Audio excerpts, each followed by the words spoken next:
Okay. Okay, today we're doing a workshop on probability and statistics and how you can use it in your elementary classroom.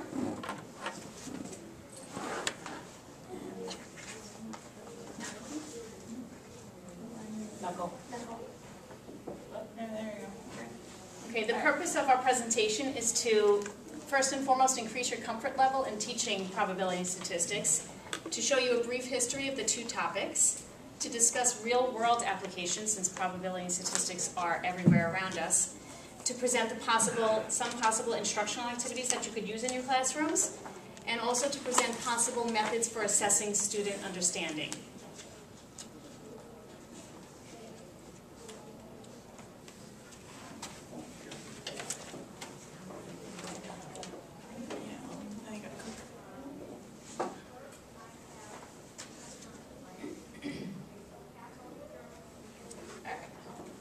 So the brief history of statistics and probability, we're going to keep very brief, but generally statistics and probability have gone together hand in hand since pretty much the dawn of time, where you're going to basically take a guess as to what's going to happen. You're going to infer as to what has happened in the past and infer from there. So, but there's only the actual written history has started in the 16th century, where Geronimo Cardano had his dice rolling manuscripts about games of chance, and it was published in 1663 because it had been lost and later found. So, but in the meantime, there was a friend of Pascal who's called the Chevalier de Mer, which had questions about his gambling habits for Pascal, and from there Pascal and Fermat went back and forth through their famous correspondence and studied the actual habits of the probability theory through games of chance. And Grant was the first one to use statistical information for a different purpose other than gambling. He used it to analyze death records to help him set life insurance policies. So he's the first one who took it to a different level. In 1713, Bernoulli developed the Bernoulli theorem, which is also known as the law of large numbers. And in 1812, Laplace outlined the evolution of the probability theory, and his work includes the definition of probability that we know today. And there's been plenty of work since, but that's the base, the chunk of the history. Okay, and probability and statistics, like I said, everywhere around us. There are lots of real-world applications that you can bring into your classroom to engage the students. Students are always interested in weather forecasting, sporting events, games of chance like lottery, and gambling, of course, on their level. And depending on the grade, they also can talk about election surveys. Weather forecasts, the meteorologists can go ahead and look at historical data to make predictions on weather. They can look at 100 days, and if 70 of those days have the same characteristics as the day you're talking about, and it rained that day, then they can infer that 70% chance it's going to rain that day.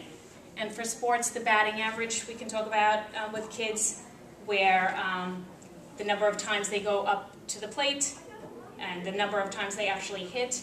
You take the number of times they hit and you divide and you put it over the number of actual at-bats. You come up with a percentage, multiply it by 10, and there's their batting average. And then they can predict if they're going to, hit the next time they're up. So it's a good way to involve the kids' interests.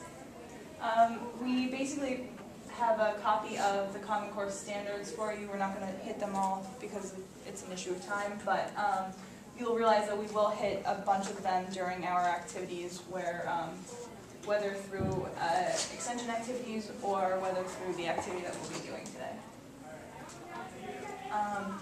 The activity that we will actually be doing today is called Horse Race 2. It's based on a game called Horse Race, where you roll the die and the number, while you bet on a horse, numbers 1 through 6, using a one-sided die, you roll it and move the horse forward each time that number is rolled. Where Horse Race 2 is a game using 2 6-sided dice, and horses 1 through 12 are bet on. You add the total of the 2 die, and that's the actual number that you use. You can ask your students which they would feel is more fair of a game, and how can you find out, and from there you can engage them in both games a little bit to get them thinking about probability. So for 2 dice totals, you can use the smartboard applications to roll the die and come up with a total. It gives you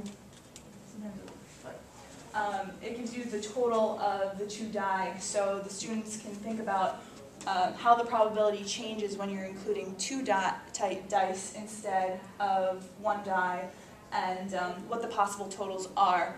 So you'll notice that there is actually a difference of the possible totals between using 1 die and 2 dice. So as you can see in your packet, you have the handouts that you can hand out to your students. This is something that they would do individually at their desks. They fill out the chart by writing the total of the 2 dice. Actually, not the first. Yeah, you can go further. Where the 2 intersect. So do you want to give an example? So if it's 1 and 1, you would write 2. The total number of dice. So if you want to do a couple of at your desk, you can see what we're talking about. You can roll the dice. If necessary, but for this part of the portion, you just fill it in. So this one you're just filling in. The student is going to fill in, and then they're going to use this chart to fill out this. So how many ways can you make 1? They'll notice that it's 0. It's 0. You can't with 2 dice come up with this total sum of 1, and then that in turn will lead them to how many possible outcomes there are. Which there are 36, because you can tell by the chart.